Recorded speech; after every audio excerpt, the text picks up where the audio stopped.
আসসালামু আলাইকুম সুপ্রিয় এইচএসসি 2024 ব্যাচের শিক্ষার্থীরা, তোমাদের বোর্ড বৃত্তি কবে দিবে, কত টাকা দিবে এবং বৃত্তিটা যে দিবে সেই বৃত্তিটা কত দিন কিংবা কত বছর পর্যন্ত দিবে, সমস্ত আপডেট আজকের ভিডিওতে আমি তোমাদেরকে জানিয়ে দিব।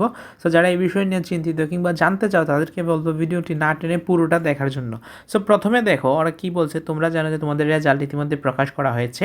অনেকের প্রশ্ন যে বৃত্তিটা কবে দিবে, আমাদের বোর্ড বৃত্তিটা কবে দিবে। সো দেখো এখানে বলছে যে মূল রেজাল্টের প্রকাশের 2 মাস পর প্রকাশ হয় বোর্ড বৃত্তির ফলাফল। অর্থাৎ তোমাদের মূল রেজাল্টটা কবে প্রকাশ হয় বলো তো একটু? 15ই অক্টোবর।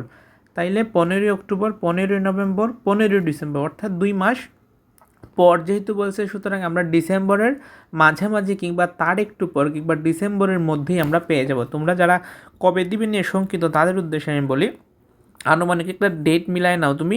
10 তারিখ থেকে 20 তারিখ কিংবা 15 তারিখ থেকে 25 তারিখ, মানে ডিসেম্বরের সেকেন্ড উইক কিংবা থার্ড উইক, এটা তুমি ধরে নাও। তাহলে তোমার জন্য সুবিধা হবে। সেকেন্ড উইক শুরু হয় তোমরা 8 তারিখ থেকে 15 তারিখ পর্যন্ত, আর থার্ড উইক শুরু হয় 15 তারিখ থেকে বাকি 7 দিন আর কি, 21 তারিখ পর্যন্ত। সো ডিসেম্বরের সেকেন্ড উইক কিংবা থার্ড উইকে তোমাদের বোর্ড ভিত্তিক রেজাল্টটা প্রকাশ করা হবে।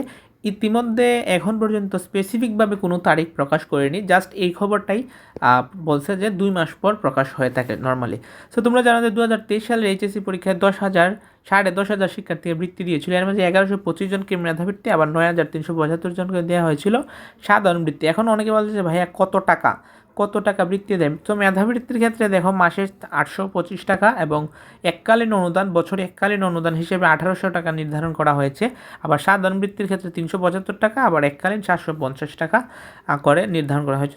সুতরাং মেধাবৃত্তির কিন্তু টাকার পরিমাণটা অনেক বেশি সাধারণ বৃত্তির তুলনায়, আর মেধাবৃত্তির পাবে কম শিক্ষার্থী। সো যারা একদম টপ নচ রেজাল্ট করবে বোর্ডে তারাই মেধাবৃত্তি পাবে, তাছাড়া ভালো শিক্ষার্থীরা সাধারণ বৃত্তি পাবে।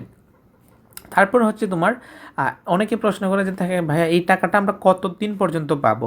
সো এই অর্থ পরবর্তী কোর্সের মেয়াদ চলাকালীন সময় পর্যন্ত পেতে থাকবে। অর্থাৎ পরবর্তী কোর্স বলতে এখানে কী বোঝাইছে তোমরা একটু লক্ষ্য করো। তুমি যদি পরবর্তী অনার্স কিংবা ডিগ্রি কোর্স করো কিংবা ইঞ্জিনিয়ারিং কিংবা মেডিকেল যাই পড়ো না কেন, পরবর্তী কোর্সটা যত দিনের হয়ে থাকবে ততদিন পর্যন্ত তোমার এই মাসিক এবং এককালীন বৃত্তির অনুদানটা তোমাকে তোমার ব্যাঙ্ক অ্যাকাউন্টে তারা দিয়ে থাকবে।